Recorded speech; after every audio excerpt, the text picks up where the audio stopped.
ओम शांति। मुरली का सार है मीठे बच्चे, ज्ञान अमृत है और योग अग्नि है। ज्ञान और योग से तुम्हारे सब दुख दर्द दूर हो जाएंगे। मीठे बच्चे, ज्ञान अमृत है। बच्चे इस बात पर ध्यान देना, ज्ञान अमृत है। अमृत को प्राशन करते अगर कठिनाई महसूस हो रही है, दुख हो रहा है, दर्द हो रहा है, माना बीमारी उतनी बड़ी है, इस बात पर ध्यान में रखना। बच्चे, बहुत बच्चों को ज्ञान सुनने में कठिनाई होती है। असुरत्व उतना पड़ा है अंदर, इसलिए अमृत अंदर जाने में कठिनाई हो रही है। फिर वो किस प्रकार का भी ज्ञान निकले, तुम्हारी कमी कमजोरियां निकाले बाबा, या किसी और के कमी कमजोरियों का ज्ञान तुम्हें दे, तुम्हारे गुनाहों का ज्ञान दे या किसी और के गुनाहों का ज्ञान दे, पर अगर सुनने में कठिनाई होती है, मना असुरत्व ज्यादा है अंदर, आत्मा आसुरी है। जब आत्मा ब्राह्मण होती है तो उसे अच्छा लगता है सुनने में, आनंद आता है, मजा आता है। ब्राह्मण है ना, ब्रह्म ज्ञान है ये, पर ब्रह्म ज्ञान है, समझ की बात है, बड़ा ज्ञान है। बच्चे, तुम अपने आप को चेक करो, कहीं मुरली में तुम्हें नींद तो नहीं आती, थकान तो नहीं होती, कहीं ये तो नहीं लगता मुरली कब पूरी हो जाए। अगर ये विचार चलते मना अंदर असुरत्व है, चेक करना। अमृत पीने के लिए आत्मा दौड़नी चाहिए, क्योंकि उसी अमृत से अमर बनने वाली है।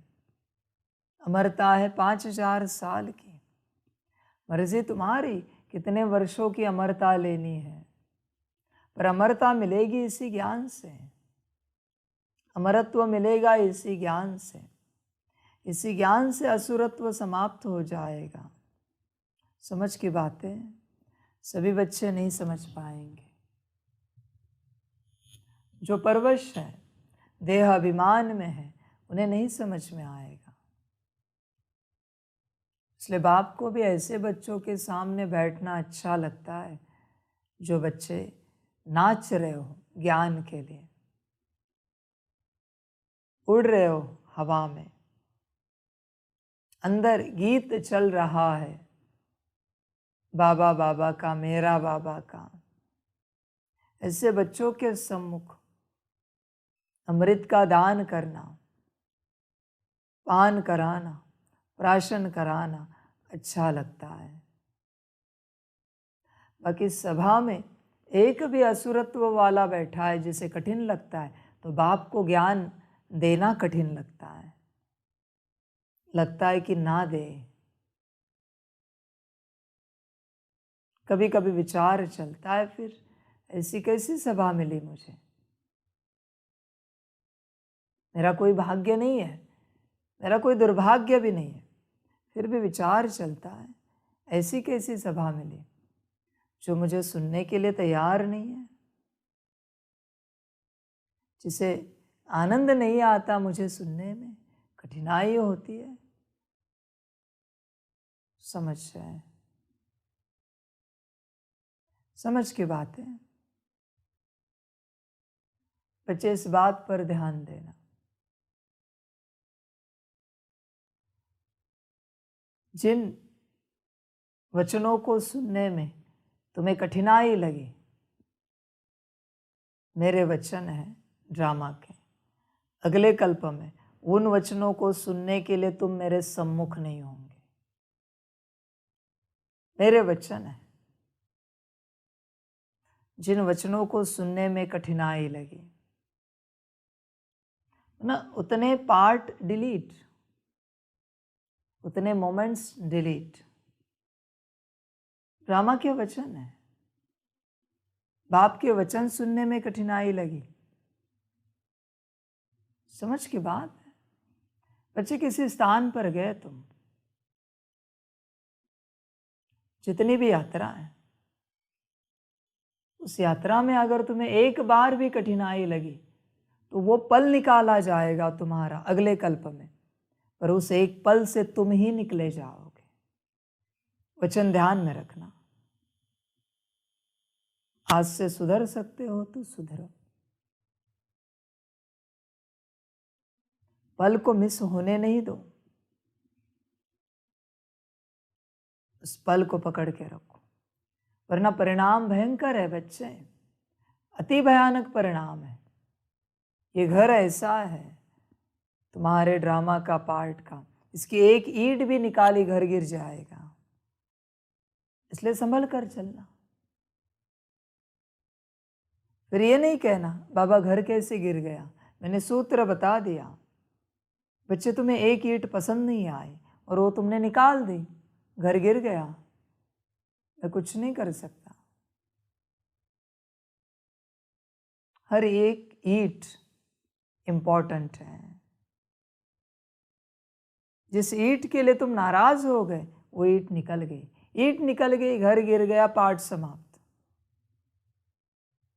सूत्र अलग है। अभी कुछ लगेगा नहीं यहां बैठकर, मैं जानता हूं इसका परिणाम तुम्हें अंत में मिलेगा। ड्रामा ओवर होने के बाद तुम्हारे सामने आएगा, और अगले कल्प में भी कुछ नहीं लगेगा। क्यों? क्योंकि तुम रहोगे ही नहीं। अगर रहोगे ही नहीं तो लगने की कोई बात ही नहीं आती। आज मेरे सम्मुख जो बच्चे बैठे हैं और दूर जो बच्चे हैं, दूर जो बच्चे, उन्हें शायद कुछ नहीं लग रहा है, पर उन्हें अंत में पता चलेगा कि उन्होंने पिछले कल्प में ऐसा क्या किया कि वो दूर गए, इस कल्प में ऐसा क्या किया कि वो दूर गए।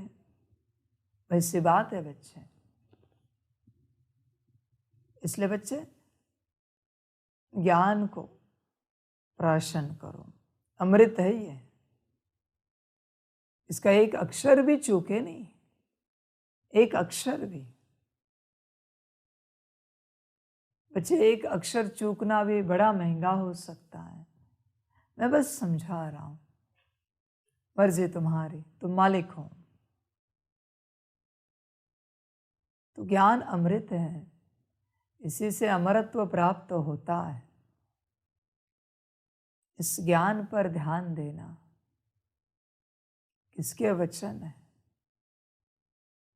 किसकी आवाज है, ये अगर तुम्हें पता हो तो तुम कान लगाओगे आवाज की तरफ,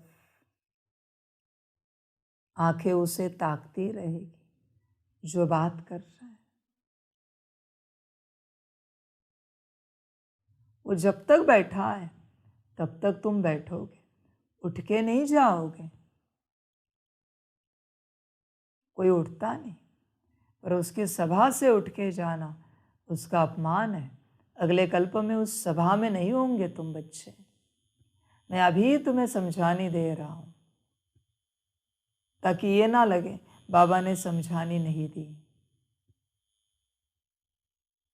जिस सभा से तुम उठे हो उस सभा में अगले कल्प में तुम नहीं होंगे, इसे मैं भी अभी नहीं बदल सकता।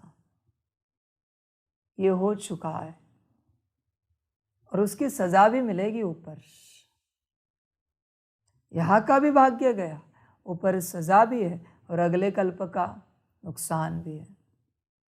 इसलिए बच्चे 3 में चलता है ड्रामा, ध्यान में रखना। प्राप्ति पदम गुणा में चलती है, इसलिए संभल कर चलना, ध्यान में रखना। प्रेसिडेंट प्राइम मिनिस्टर की सभा से डायरेक्ट उठ सकते हैं, तो बाबा कहते यहां से कैसे उठ सकते हैं? मैं बैठा हुआ अभी भी चेयर पर, रॉयल फैमिली में सभा चल रही, उठ सकते हैं कोई, सर कलम कर देंगे।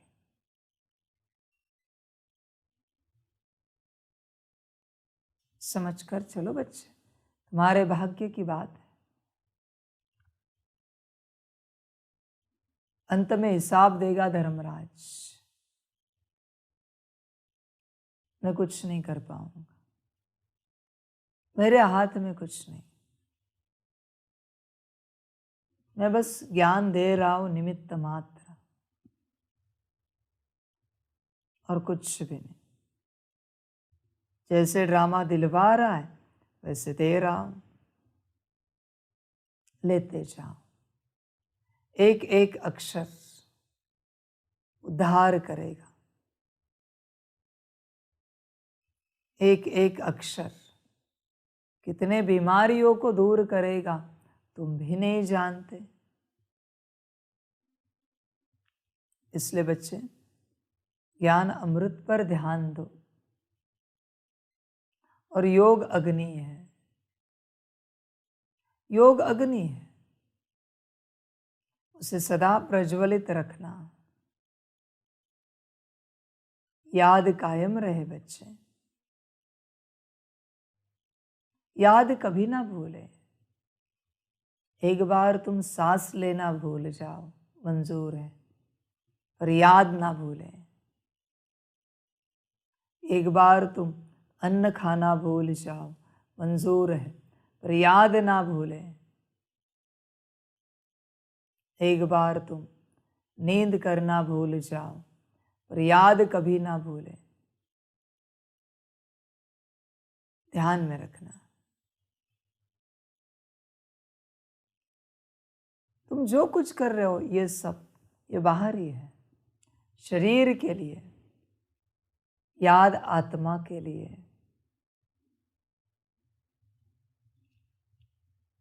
योग अग्नि को सदा प्रज्वलित रखना, योग का हवन चलता रहे, योग का दिया जलता रहे, योग की अगरबत्ती धूप बत्ती महकती रहे, योग का घंटा बजता रहे, इसमें कभी कमी ना हो। समझ रहे? ये योग ऐसा चले, योग करते करते करते उस हवन में अपने को ही बलि चढ़ाओ। योग करते करते शरीर छोड़ो, ऐसे अग्नि चले। समझ है बच्चे? देखो, विचार करो, तुम्हारी योग अग्नि तेज है क्या, या उसमें कोई अंतर है? बहुत बच्चे सुबह उठे, खाया पिया, मुरली चली, दिन भर में योग का पता नहीं होता। उन्हें कोई कहेगा तब बैठेंगे, अपने से मुश्किल कोई बैठता है, कोटों में कोई अपने से बैठता है, उसका मन होता है कि अभी बैठे हैं तो ज़रा योग करें, बाप को याद करें। वो तो अमृत वेला, सुबह का टाइम, नुमा शाम, वो तो समय लगे हुए कोई भी बैठ जाता है, ना करने वाला भी बैठ जाता है। बाप बस देखता है कि तुम अपने से कब बैठते हो, उसी के मार्क्स देता है। परिस्थिति आने के बाद नहीं, परिस्थिति आने के बाद सभी मंदिर का घंटा बजाते हैं, वो कोई योग नहीं है। जब सब ठीक ठाक है तब कौन बैठता है? बाप देखता है, कौन मुझे याद करने के लिए बैठ रहा है। बाप ये भी नहीं कहता घंटों घंटे बैठो, पर बच्चे मिनट 2 मिनट तो बैठ सकते हो, वो भी क्या बताना चाहिए? तुम्हें बताना पड़ता है बच्चे, ऐसे नहीं होता योग। ये दिखावे का प्यार है बाप के साथ, झूठा प्यार है, सच्चा नहीं। जिससे सच्चा प्यार होता है ना, घड़ी घड़ी उनकी याद आती है, घड़ी घड़ी याद आती है। तुम याद करने बैठते हो, ये कोई प्यार है क्या? बिल्कुल नहीं। समझ की बातें, तुम चेक करो अपना प्यार। परिस्थिति आएगी तब तुम्हें यार याद आएगा, यार याद आएगा, तुम्हारा प्यार याद आएगा। बाबा बाबा करेंगे, मेरा बाबा, मीठा बाबा। परिस्थिति आने के बाद इस प्यार का कोई मतलब नहीं है। समझ है बच्चे? घड़ी घड़ी आत्मा योग की तरफ दौड़नी चाहिए, भागनी चाहिए। उसे कहते हैं प्यार।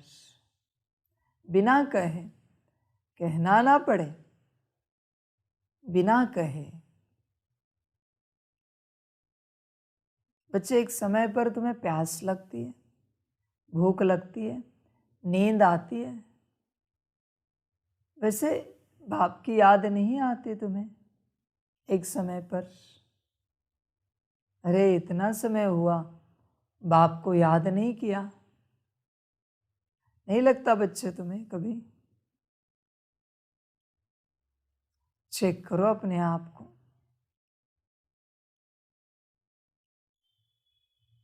योग अग्नि है। ज्ञान और योग से तुम्हारे सब दुख दर्द दूर हो जाएंगे। दुख दर्द दूर करने का और कोई उपाय नहीं है सिवाय ज्ञान योग के। कुछ भी करो, सभी टेम्पररी दवाइयाँ हैं। यही एक परमानेंट दवाई है जिससे सब ठीक हो जाएगा, सब ठीक होगा। इसलिए बाप कहता है 10 बार मुरली करो, 8 घंटा बाप को याद करो। बच्चे, कल को अगर तुम्हें पता चले, संकल्प नहीं कट कर, कल तुम शरीर छोड़ने वाले हो, तो आज करोगे ना? तो तुम्हें किसने कहा कि कल तुम शरीर नहीं छोड़ने वाले हो, जिसके कारण आज तुम नहीं कर रहे हो? चेक करो अपने आप को। बच्चे चेक करो।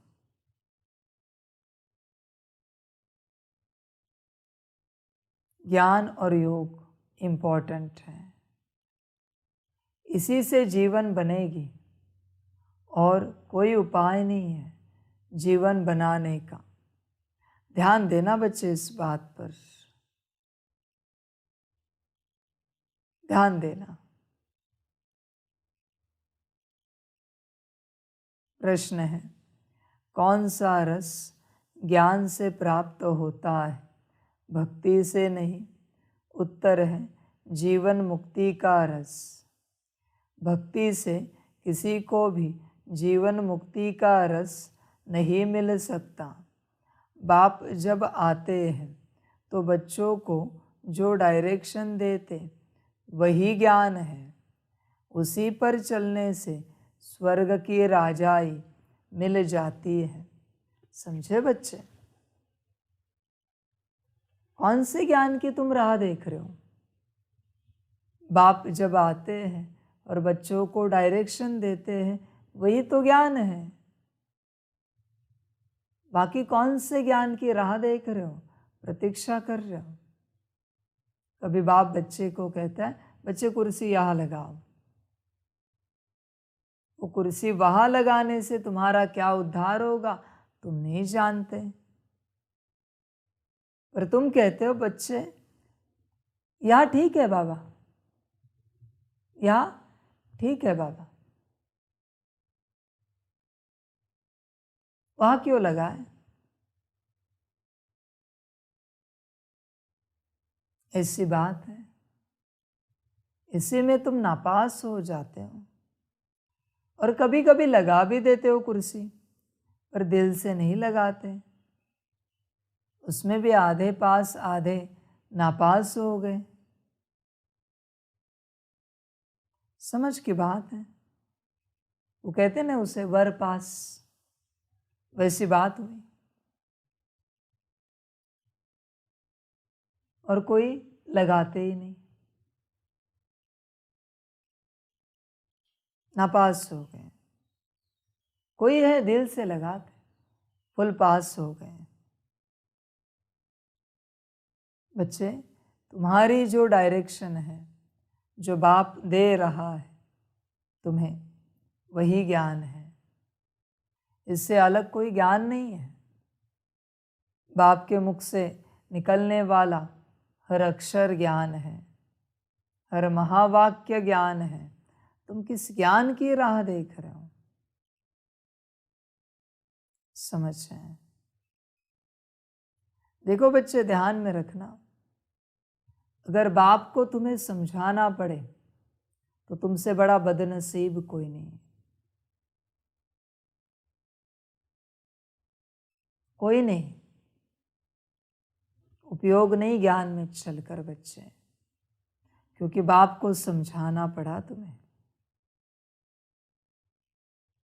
और अगर तुम बाप और बाप के वचनों को समझ जाओ डायरेक्ट, बाप ने तीखे वचन कहे या मीठे कहे, पर तुम समझ गए कि इसमें ही तुम्हारी भलाई है, तो तुमसे बड़ा खुश नसीब कोई नहीं।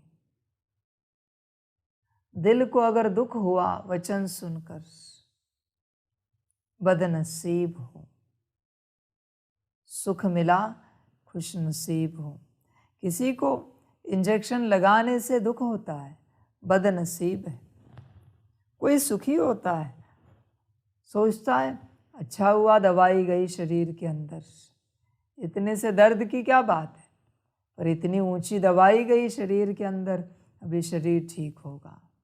वो दर्द को नहीं देखेगा, वो दवाई को देखेगा। कोई होता है बड़े ऑपरेशन को भी नहीं देखता, पेट फाड़ देते, पर देखता है जान बच गई शरीर की ऑपरेशन करने से। वही बात है बच्चे। इसलिए बच्चे, बाबा हमेशा कहता है बाप को समझो। बाप को समझेंगे तो आगे बढ़ने में मजा है, वरना नहीं मजा, कोई मजा नहीं। समझ रहे? तुम्हें डायरेक्शन भी समझ में नहीं आएगी, ज्ञान भी नहीं समझ में आएगा, तुम योग भी नहीं लगाओगे। समझ की बात है। समझ सकते हो तो समझो। गीत है भोलेनाथ से निराला। ओम शांति। बच्चों का भोला बाबा बच्चों प्रति समझा रहे हैं। इसको कहा जाता है शिव भोला बाबा। हमेशा शिव को बाबा कहा जाता है। कोई चित्र देखे व न देखे, परंतु याद करते हैं शिव भोलानाथ। शंकर व विष्णु व ब्रह्मा को भोलानाथ नहीं कहेंगे। भोला अक्षर कहने से मनुष्यों की बुद्धि में निराकार शिव बाबा का ही चित्र आता है। अब तुम बच्चे प्रैक्टिकल में जानते हो। अब भोलानाथ बाबा कहने से भक्ति मार्ग वालों का कोई मुख मीठा नहीं होता है। भल कितनी भी महिमा करते रहे, मुख मीठा नहीं होगा। अभी तुम बच्चे शिव बाबा को याद करते हो। शिव भोलानाथ बाबा कहने से मुख मीठा हो जाता है। शिव बाबा हमको पढ़ाकर स्वर्ग का मालिक बनाते हैं। बाबा कहने से बच्चों को प्रॉपर्टी भी ज़रूर याद पड़ती है। तुम बच्चे जानते हो वही शिव बाबा है। मनुष्य सृष्टि का बीज रूप भी उनको कहा जाता है। झाड़ का एक ही बीज होता है, तो मनुष्य सृष्टि रूपी झाड़ का भी वह एक बीज है, जिससे फिर मनुष्य सृष्टि रची जाती है। क्योंकि बाप हो गया ना, बाकी सब हुए उनके बच्चे। भक्तों का भगवान बाप एक है। भक्त याद करते हैं भगवान को, परंतु पूरा जानते नहीं हैं। यह भी ड्रामा में नूंद है। बच्चों को इस ज्ञान और योग बल से सदा सुखी बनाए मैं छिप जाता हूँ। ज्ञान सागर भी एक ही है, जैसे वह पानी का सागर भी एक ही है। उनको बांटा गया है, यह इंडिया का सागर, यह फलाने का सागर। वास्तव में सागर एक ही है। सतयुग में इस सागर को बांट नहीं सकते। एक ही सागर रहता है, जिसके तुम मालिक बनने वाले हो। वहाँ इतने खंड थोड़े ही रहते, एक बाप की एक राजधानी रहती है। इसी भारत पर वर्ल्ड ऑलमाइटी अथॉरिटी का एक ही राज्य था। देवी देवताओं के राज्य को भगवान भगवती का राज्य भी कहेंगे। विलायत वाले गॉड गॉडेज कहते हैं, परंतु जानते नहीं हैं कि वह कब राज्य करते थे, कैसे राज्य पाया। ज्ञान सागर एक बाप है, वही ज्ञान से सबकी सद्गति करते हैं। अब तुम बच्चे जानते हो, हमारे सामने ज्ञान सागर बैठा है।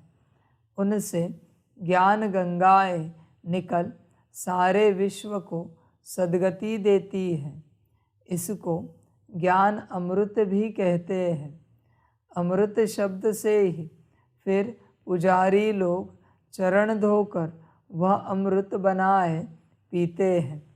वास्तव में उसको अमृत नहीं कहा जाता। आजकल दवाइयों का भी नाम अमृत रखा है, जिससे सब दुख दूर होते हैं। वह भी बात नहीं है।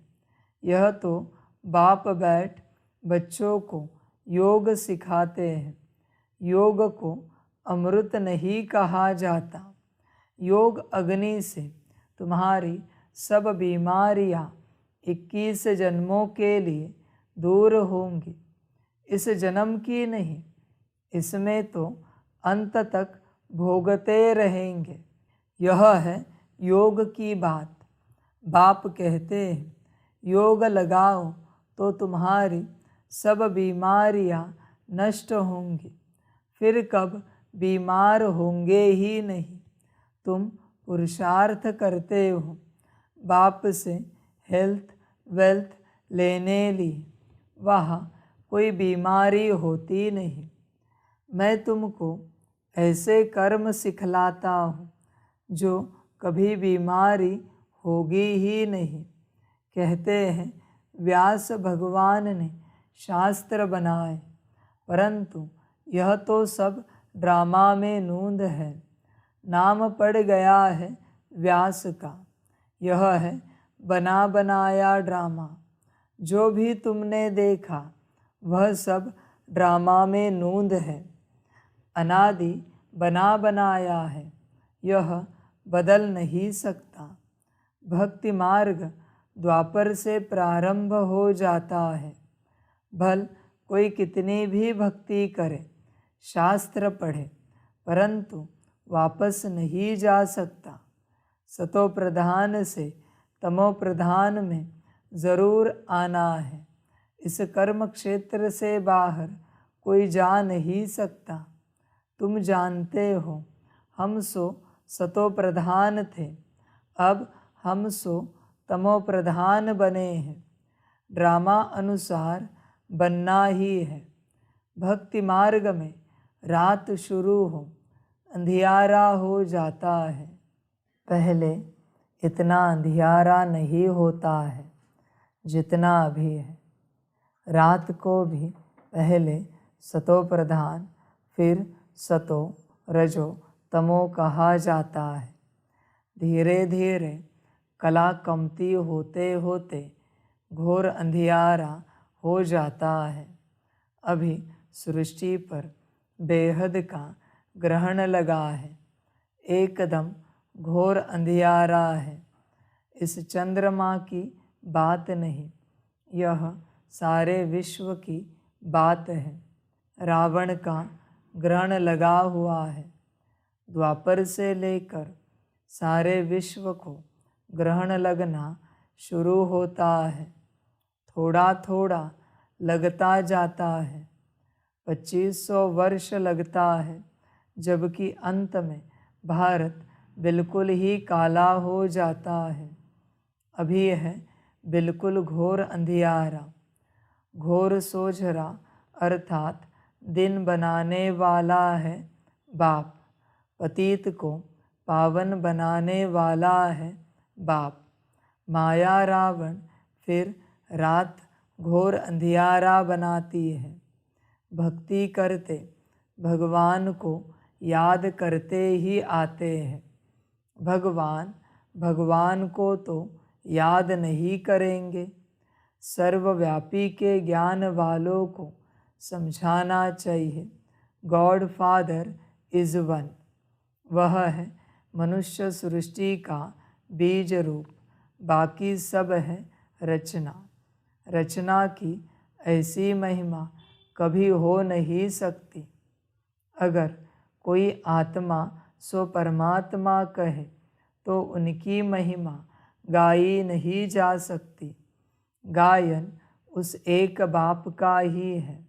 वह पतित पावन मनुष्य सृष्टि का बीज रूप सत्य है, चैतन्य है, आनंद का सागर, ज्ञान का सागर है। कोई भी मनुष्य की यह महिमा हो नहीं सकती। ज्ञान से जीवन मुक्ति का रस 1 सेकंड में आ जाता है। भगवान वाच गीता में है ना, यज्ञ तप तीर्थ आदि करना, वेद शास्त्र पढ़ना, यह सब भक्ति मार्ग है। इनसे कोई भी मेरे पास नहीं आ सकता। पिछाड़ी में सबको पार्ट बजाने आना है। God father is one. वही करन करावन हार है। इसलिए ब्रह्मा से सतयुगी आदि सनातन देवी देवता धर्म की स्थापना कराते हैं। मनुष्य को करन करावन हार नहीं कहेंगे। गॉड को ही क्रिएटर डायरेक्टर कहा जाता है। बच्चों को डायरेक्शन देते रहते हैं। डायरेक्शन को ज्ञान कहा जाता है। तुम बच्चों को खुद बैठ समझाते हैं। आत्मा इन आँखों से देखती है, भ्रुकुटी के बीच में रहती है, मुख से बोलती है। परमपिता परमात्मा भी जब आए तब तो मुख से ज्ञान सुनाए। कहते हैं, मैं इस रथ में रथी हो बैठा हूँ, तुमको सहज राजयोग सिखलाता हूँ। तुम राज ऋषि हो। ऐसा कोई मनुष्य नहीं जो कहे कि हे लाडले बच्चे, तुम राज ऋषि हो। सिवाय बाप के कोई की ताकत नहीं बात करने की। बाप ही कहते हैं, हे बच्चे। इनकी आत्मा भी सुनती है। इनको भी कहते हैं, हे बच्चे, तुम राज ऋषि हो। तुमको राजाई के लिए हमें शिक्षा देनी है। 5000 वर्ष पहले मैंने तुमको शिक्षा दी थी। हर 5000 वर्ष बाद हम शिक्षा देने आते हैं। ऐसे कोई साधु संत आदि कह न सके। बाप ही समझाते हैं, उनको खिवैया भी कहते हैं। बरोबर तुमको विषय सागर से निकाल क्षीर सागर में ले जाते हैं। तुम बड़े आराम से बैठे रहेंगे। अब तुम जानते हो, बाप कहते हैं, मैं ब्रह्मा तन में प्रवेश करता हूँ। फिर यह ब्रह्मा सरस्वती विष्णु का रूप बनते हैं। तुम विष्णुपुरी के मालिक बनते हो ना। यह है गुप्त बातें, तुम बच्चे ही जानो और न जाने कोई। पहले पहले जब कोई आते हैं तो उनको समझाना चाहिए, गॉड फादर इज़ वन। तो ज़रूर बाकी इतने सब उनके बच्चे ठहरे। परमपिता परमात्मा एक ही है। वह है मनुष्य सृष्टि का बीज रूप, सभी भक्तों का भगवान, सबको सुख देते हैं। यह कलयुग में तो बहुत दुखी है। मनुष्य त्राही त्राही करते रहते हैं। सतयुग में दुख की बात नहीं। यहाँ तो सारी दुनिया में ढेर भक्त हैं। यह मंदिर मस्जिद आदि सब भक्ति मार्ग की सामग्री है। सतयुग में यह होते नहीं। वह है भक्ति कल्ट, यह है ज्ञान कल्ट। जब रात शुरू होती है तो पहले पहले सोमनाथ का मंदिर बनाते हैं। तो तुम्हारे पास जब कोई आते हैं तो पहले पहले उन्हें समझाओ कि God father is one. Bharat में ही गाते हैं, तुम माता पिता, यह है मदर फादर कंट्री। जगत अम्बा जगत पिता दोनों हैं। दिलवाड़ा मंदिर भी एक्यूरेट बना हुआ है। लक्ष्मी नारायण का चित्र मंदिरों में एक्यूरेट बना हुआ है, लेकिन ओरिजिनल चित्र तो निकाल न सके। कोई एक्टर का ही चित्र ले फिर बनाते हैं। उन्होंने तो राज्य किया सतयुग में। मनुष्य कहते भी है, सतयुग में लक्ष्मी नारायण का राज्य था। लक्ष्मी नारायण के बचपन की कोई हिस्ट्री है नहीं, राधे कृष्ण की है। श्री कृष्ण जन्माष्टमी मनाते हैं, फिर नारायण अष्टमी कहा गई। श्री कृष्ण को फिर द्वापर में ले गए हैं। राधे कृष्ण तो प्रिंस प्रिंसेस हैं। दोनों अपनी अपनी राजधानी में रहते हैं। ज़रूर स्वयंवर हुआ होगा, तब राजगद्दी पर बैठे होंगे। राधे कृष्ण का राज्य तो है नहीं। सूर्यवंशी और चंद्रवंशी घराना है। चंद्रवंशी में तो सूर्यवंशी श्री कृष्ण आ न सके, बड़े मूंझ गए हैं। तो पहले पहले समझाना है, गॉड फादर एक है। वह होते हैं हद के फादर। स्त्री रची, फिर स्त्री से बच्चे पैदा किए, स्त्री को एडॉप्ट किया, जन्म नहीं दिया। बेहद का बाप भी कहते हैं, मैं इनमें प्रवेश कर एडॉप्ट करता हूँ। भगवान ने सृष्टि कैसे रची, यह किसको भी पता नहीं है। ऐसे नहीं कि प्रलय हो जाती फिर सागर में पत्ते पर आते हैं। अगर ऐसा है तो अकेला श्री कृष्ण कैसे सृष्टि रचेगा? फिर तो दो चाहिए, फीमेल भी चाहिए, परंतु ऐसी कोई बात है नहीं। बाप कहते हैं, मैं अडॉप्ट करता हूँ। तुम सब कहते हो, बाबा हम आपकी मुखवंशावली है। मैं इस मुख का आधार लेता हूँ। कहता हूँ, हे बच्चे, तुम भी कहते हो, हे शिव बाबा हम आपके बच्चे थे, फिर बने हैं। बाप कहते हैं, तुम बच्चों के लिए मैंने वैकुंठ की सौगात लाई है। तुम यहाँ बैठे हो स्वर्ग का मालिक बनने लिए। यह राजयोग है, राजाई स्थापन हो रही है। और प्रिसेप्टर ऐसे नहीं कहेंगे कि मैं क्रिश्चियन राजाई स्थापन करता हूँ व सिख राजाई स्थापन करता हूँ। नहीं, तुम नई दुनिया में राजाई लेने लिए शिक्षा पा रहे हो। यह वंडर है ना। गॉड फादर है, स्वर्ग का रचयिता, तो ज़रूर उनसे हमको स्वर्ग की राजाई पाने का हक है ना। सतयुग में राजाई थी। मनुष्य सृष्टि कैसे क्रिएट करते हैं अभी तुम जानते हो। भगवान वाच, यह है हमारे मुख वंशावली, बाकी सभी है रावण की कुख वंशावली। वह ब्राह्मण कुख वंशावली, तुम ब्राह्मण मुख वंशावली हो। तुम समझा सकते हो, ब्रह्मा की औलाद ज़रूर ब्राह्मण ठहरे ना। ब्रह्मा है प्रजापिता ब्रह्मा, तो उनकी संतान भी ब्राह्मण ठहरे। ब्राह्मण के बच्चे ब्राह्मण होते हैं ना। तुम हो ब्रह्मा की सच्ची औलाद ब्राह्मण।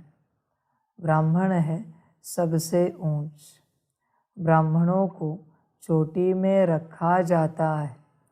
जैसे ऊंचते ऊंच भगवान शिव बाबा को त्रिमूर्ति से उड़ा दिया है, वैसे ऊंचते ऊंच ब्राह्मणों को भी चोटी से उड़ा दिया है। विराट रूप में ब्राह्मणों को नहीं दिखाते हैं, सिर्फ कहते हैं देवता, क्षत्रिय, वैश्य, शूद्र। पहले पहले तुम ब्राह्मण हो। तुम कितनी भारी सेवा करते हो। ऊंचते ऊंच भगवान, फिर उनसे पैदा किए हुए तुम बच्चे हो। शिव बाबा तो नई सृष्टि पर आते नहीं, तुम आते हो। शिव बाबा कहते हैं, मैं तुमको राज्य देता हूँ, फिर मेरा नाम ही गुम हो जाता है, मैं छिप जाता हूँ। मैंने क्या किया, कैसे सृष्टि रची, यह कोई नहीं जानते। अब नया कोई आता है तो जास्ती माथा नहीं मारना है। पहले पहले परिचय देना है बाप का, वह है स्वर्ग का रचयिता। देवताएं स्वर्ग के मालिक थे, फिर 84 जन्म लेते लेते अब वह शूद्र वर्ण में है, फिर उनको ब्राह्मण बनाते हैं। वर्ण भी है ना, विराट रूप का चित्र भी है। ब्राह्मणों की चोटी के आगे शिव भी ज़रूर देना है। जैसे त्रिमूर्ति पर शिव दिखाते हैं, वैसे ब्राह्मणों के ऊपर भी शिव दिखाना है। समझाना है शिव बाबा ब्रह्मा द्वारा ब्राह्मण बनाते हैं। वह फिर ब्राह्मण सो देवता, सो क्षत्रिय, सो वैश्य, शूद्र बनते हैं। पहले पहले तो कोई को भी अल्फ ही समझाना है। वह बाप इस ब्रह्मा द्वारा सृष्टि रचते हैं तो सब भाई बहन हो जाते। शिव की संतान तो सब आत्माएं है ही। फिर मनुष्य सृष्टि रची जाती है तो पहले पहले ब्रह्मा, सरस्वती, ब्राह्मण, फिर देवता, क्षत्रिय बनते हैं। ऐसे यह मनुष्य सृष्टि का झाड़ वृद्धि को पाता है। उसी बाप को सब भूले हुए हैं। देखो बाप दादा कितना क्लियर कर समझाते हैं, बच्चों को भी सीखना है। अच्छा, मीठे मीठे सिकिलदे बच्चों प्रति माता पिता बाप दादा का याद प्यार और गुड मॉर्निंग। रूहानी बाप की रूहानी बच्चों को नमस्ते। हम रूहानी बच्चों की रूहानी माता पिता बाप दादा को पदम गुणा पदम कीर्ति पदम पदम पदम गुणा याद प्यार गुड मॉर्निंग और नमस्ते नमस्ते नमस्ते। अच्छा, ओम शांति। धारणा के लिए मुख्य सार है। 1 नंबर, हम राज ऋषि हैं। स्वयं भगवान हमें राजयोग सिखाकर राजाई का वर्षा देते हैं। इस नशे में रहना है। 2 नंबर, योग अग्नि से विकर्मों को दग्ध कर सब बीमारियों से सदा के लिए मुक्त होना है। इस जन्म के कर्म भोग को याद में रह चुकतू करना है। वरदान है, पवित्रता की विशेष धारणा द्वारा अतीन्द्रिय सुख का अनुभव करने वाले ब्रह्मचारी भव। ब्राह्मण जीवन की विशेष धारणा पवित्रता है। यही निरंतर अतीन्द्रिय सुख और स्वीट साइलेंस का विशेष आधार है। पवित्रता सिर्फ ब्रह्मचर्य नहीं, लेकिन ब्रह्मचारी और सदा ब्रह्मचारी अर्थात ब्रह्मा बाप के आचरण पर हर कदम चलने वाले। बच्चे, इस बात पर ध्यान देना, सिर्फ शरीर की पवित्रता संभाली माना तुम संपूर्ण पवित्र हो, ऐसे नहीं बच्चे। तुमने अपने कर्मों से किसी को दुख दिया, उसे अपवित्र किया। अपने बोल से किसी को दुखी किया, परेशान किया, उसकी पवित्रता भंग की। तुमने अपनी दृष्टि से किसी को दुख दिया, परेशान किया, उसकी पवित्रता छीनी। अपने विचारों से, चेहरे से, वृत्ति से माना वाइब्रेशन से किसी को परेशान किया माना अपवित्र किया, उसकी पवित्रता समाप्त की तुमने। बच्चे, ध्यान में रखना, पवित्रता नष्ट की। तुम दुखी हो, उस समय तुम इस दुनिया को अपवित्र बना रहे हो। दुखी हो, तुमसे गलत वाइब्रेशन जा रहे, अशुद्ध वाइब्रेशन जा रहे। बाप चाहता है बच्चे शुद्ध वाइब्रेशंस की मदद करें, पर बच्चे किसी कारण को लेकर दुखी हो जाते, परेशान हो जाते, कार्य को बिगाड़ देते। समझ रहे बच्चे, तुम्हारा 100 का संगठन है, उसमें एक भी ऊपर नीचे हुआ, 99 कुछ नहीं कर सकते, कुछ नहीं कर सकते। 99 गिरेंगे ही गिरेंगे, कार्य बिगड़ेगा ही बिगड़ेगा। एक भी ऊपर नीचे हुआ तो भी एक काफ़ी है। कलयुग है, कोई सतयुग नहीं है कि एक की स्थिति हो तो सबकी स्थिति बनेगी। नहीं बच्चे, कलयुग है। एक की स्थिति बिगड़ गई तो 99 की बिगाड़ देगा वो। कलयुग है। सभी अगर एक संकल्प में चले, एक समान चले, सबसे पहली धारणा है कुछ भी हो जाए खुशी नहीं जाए, मुस्कुराता हुआ चेहरा रहे, खुशी कायम रहे, सबसे पहली धारणा है। खुशी गई, एक भी उदास हुआ, खलास संगठन, सबका बल समाप्त। एक ईंट निकली, घर गिर गया, काफ़ी है एक। फिर वो अपने कमरे में हो, हॉल में हो, पब्लिक प्लेस में हो, कहाँ पर भी हो, एक काफ़ी है, क्योंकि कॉर्ड जुड़ी हुई है। समझ की बात है।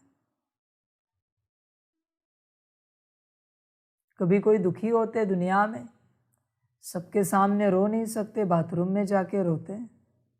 पर बच्चे, उसका प्रभाव आ रहा है तुम्हारे फैमिली पर। तुम ये नहीं समझना प्रभाव नहीं आएगा। तुम गिरा रहे हो, कार्य को बिगाड़ रहे हो। ध्यान देना इस बात पर। पवित्रता मना सुख देना, शांति देना, खुशी देना। होगी तो देंगे ना। समझे? काम विकार में ना जाना, ये तो बेसिक पवित्रता है। शरीर से दूर रहना, ये बेसिक पवित्रता है। पर मुख्य पवित्रता है वाइब्रेशंस की, वृत्ति की, विचार की, दृष्टि की, बोल की, कर्म की। दूसरों को शांति देने की, सुख देने की, आनंद खुशी देने की मुख्य पवित्रता है। इसलिए बाबा कहते हैं चेहरा हमेशा खुश मिजाज हो। देखो बच्चे, तुम्हारे चेहरे से किसी की खुशी छीनी जाती है या किसी को खुशी मिलती है? बाप भी तुम्हारा चेहरा देखकर ऊपर से परेशान होता है, क्या करे इस बच्चे को पता नहीं। जब देखो छोटी मोटी बातों में ऊपर नीचे होता है। समझ रहे? देखो, तुम्हारी मर्जी, तुम मालिक हो अपने जीवन के। और बच्चे ध्यान में रखना, तुम अपने जीवन के मालिक हो और बाप सृष्टि का मालिक है। और ड्रामा की जब मर्जी चलेगी और ऐसा कोई आदेश आएगा, श्रीमत आएगी जिससे तुम परेशान हो जाओगे, तो फिर कुछ नहीं कर पाएंगे। इसलिए बच्चे संभल कर चलना, समझ कर चलना, ध्यान देना। संकल्प, बोल और कर्म रूपी कदम ब्रह्मा बाप के कदम ऊपर कदम हो। ऐसे जो ब्रह्माचारी है उनका चेहरा और चलन सदा ही अंतर्मुखी और अतीन्द्रिय सुख की अनुभूति कराएगा। स्लोगन है, सेवा में त्रिकालदर्शी का सेंस और रूहानियत का इसेंस भरने वाले ही सर्विसेबल है। अच्छा, ओम शांति। सभी बच्चों के लिए माता पिता, बाप दादा और शिव बाप की तरफ से टोली स्वीकार हो। टोली खाओ और सदा सबको सुख, शांति और खुशी देते रहो।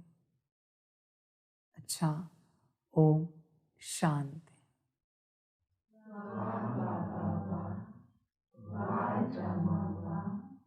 वारे में आत्मा वा, वारे मेरा भाग्य वा, वारे मेरा ईश्वरीय परिवार वा, वारे में स्वराज्य अधिकारी आत्मा वा।